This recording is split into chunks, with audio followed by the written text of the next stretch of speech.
To find more complex life, we need to fast forward to 3.5 billion years ago. And a shallow ocean.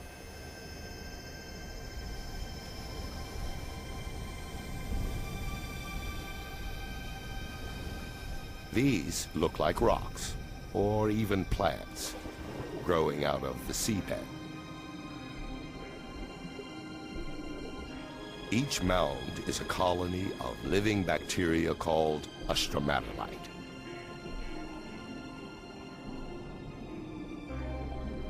These bacteria turn sunlight into food, a process called photosynthesis. It uses the power of sunlight to transform carbon dioxide and water into glucose, a simple form of sugar.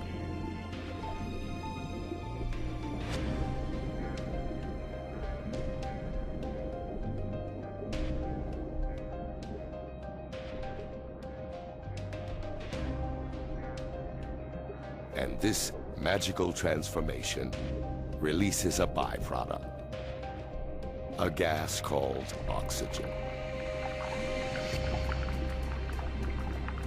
Underwater, the stromatolites slowly fill the oceans with oxygen.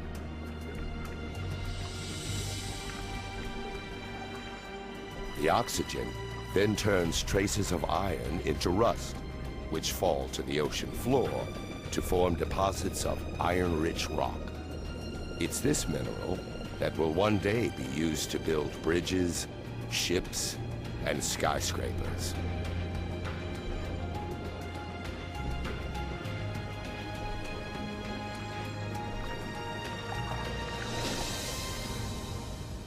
Above the waves, the oxygen transforms the atmosphere. These stromatolites are creating the most important element for life on Earth. Without them, virtually every living thing wouldn't exist.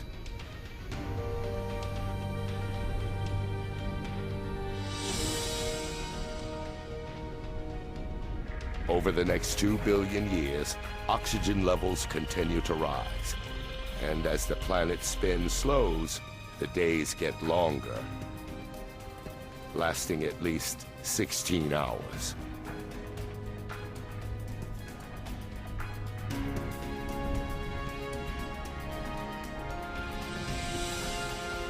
Three billion years after the planet's birth, there's still no complex life.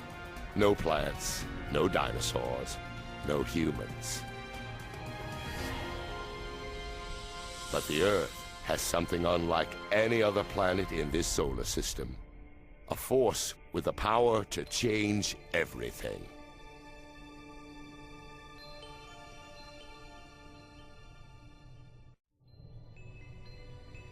$1.5 billion years ago, the Earth is a beautiful blue ball, dotted with volcanic islands. Over millions of years, a mysterious force rearranges these islands. Hidden beneath the ocean, the Earth's crust breaks plates. But even deeper, the Earth's core is so hot that it generates movement in the rock beneath.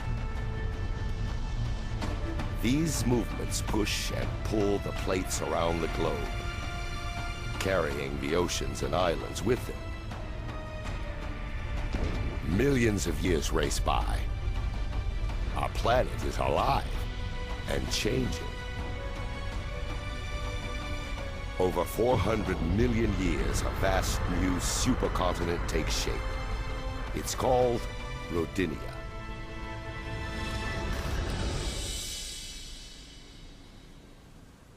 In the shallow waters surrounding Rodinia, stromatolites work their magic for more than 2 billion years, pumping oxygen into the atmosphere.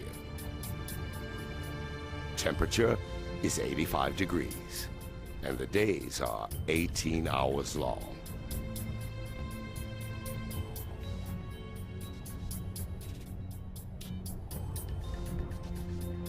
But this planet looks more like Mars than Earth.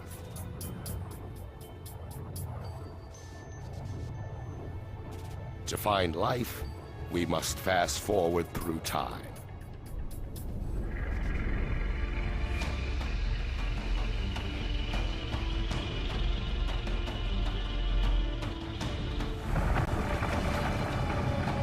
Watton State, 750 million years ago.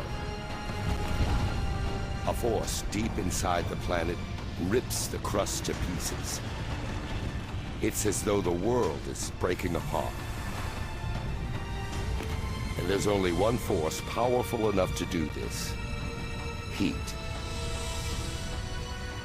It escapes from the Earth's molten core, stretching and weakening the crust. Inch by inch, year by year, the great supercontinent is splitting in two.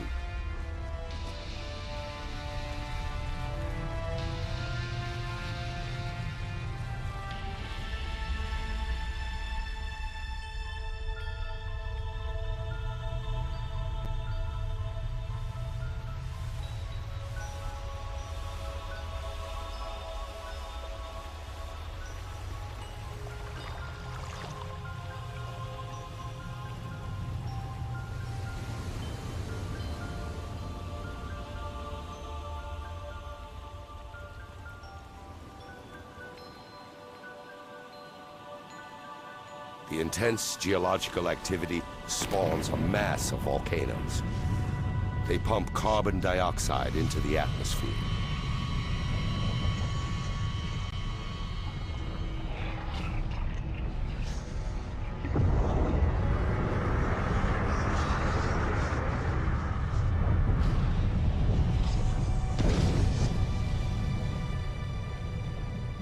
The carbon dioxide mixes with water and creates acid rain.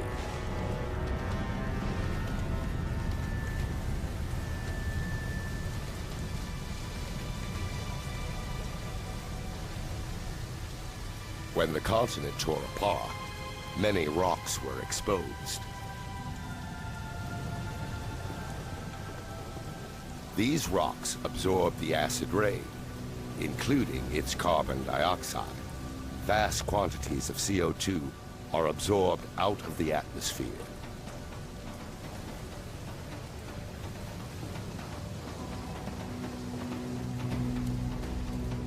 Now, there's not enough carbon dioxide in the air to trap the sun's heat around the planet. In just a few thousand years, the temperature plummets to around -60 degrees. This frozen wasteland is southern Australia, 650 million years ago. It's the start of what some scientists call Snowball Earth, a period they believe to be the longest, coldest ice age ever to grip the planet.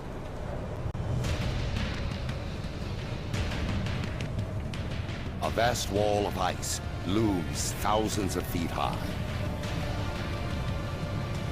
And it's unstoppable. The more ice there is, the more sunlight it reflects away from the planet, and the faster the ice spreads. Nearby is a second ice sheet, just as high. The two sheets spread away from the poles toward each other to meet at the equator.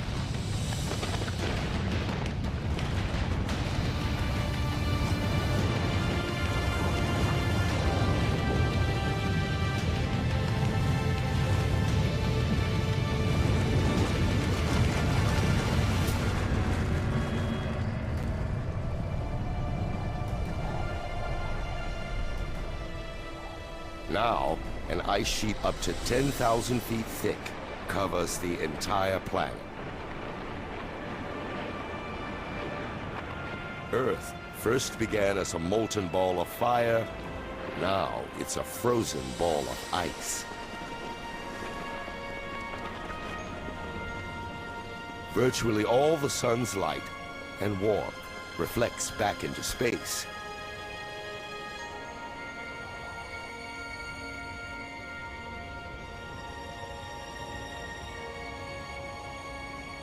And it seems as though nothing, Not even the sun can rescue the planet now.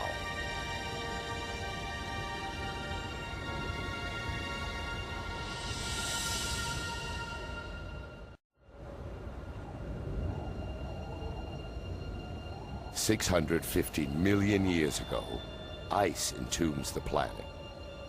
For 15 million years, the Earth is a vast frozen snowball.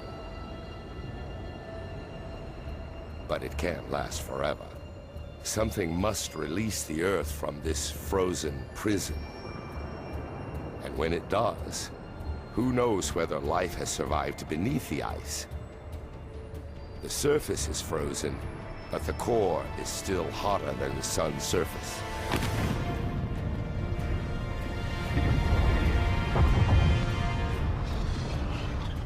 Volcanoes have been erupting since the world began to freeze. But up until now, even their heat and power made no impact on the ice. Volcanoes pump out billions of tons of carbon dioxide. Before the Big Freeze, the Earth's rocks absorbed most of the CO2. But now, with the rocks smothered in ice, there's nothing to absorb the gas, so it fills the atmosphere.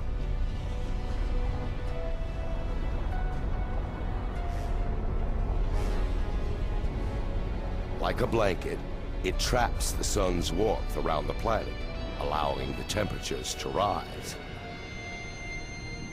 Now, after 15 million years, the ice begins to melt.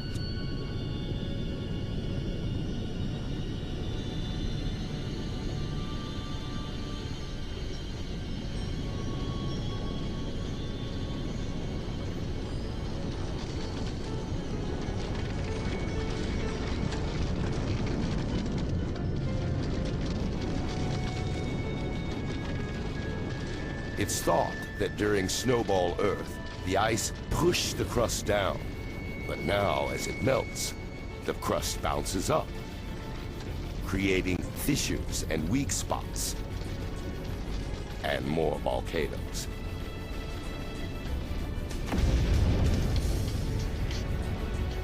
The volcanoes release more carbon dioxide and push the temperature up even higher. The melt gathers momentum, and oxygen levels rise. Through a series of chemical reactions, the ice has created oxygen. While the planet was frozen, the sun's ultraviolet rays reacted with water molecules in the ice to produce hydrogen peroxide, a chemical rich in oxygen.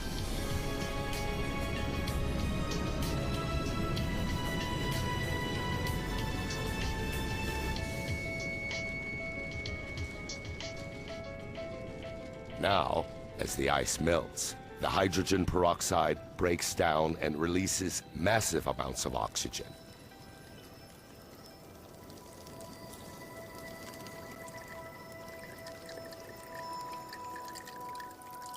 The Earth is waking up, and it's a very different place.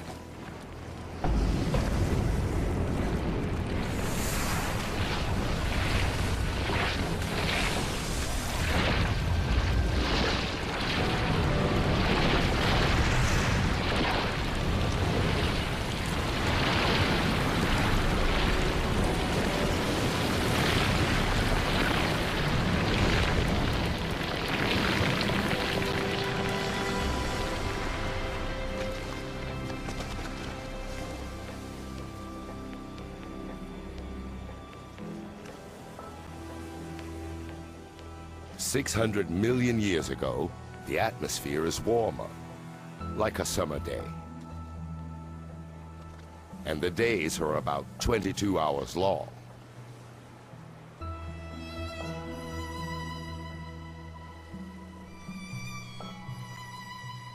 Add all this water, and it's the perfect recipe for life.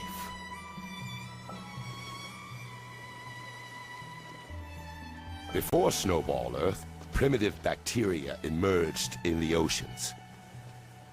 But surely they couldn't have survived an ice age 75 times longer than the entire span of human history.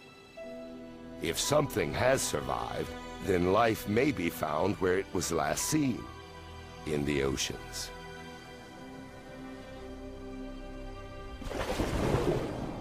Now, 540 million years ago, in an ocean full of oxygen, those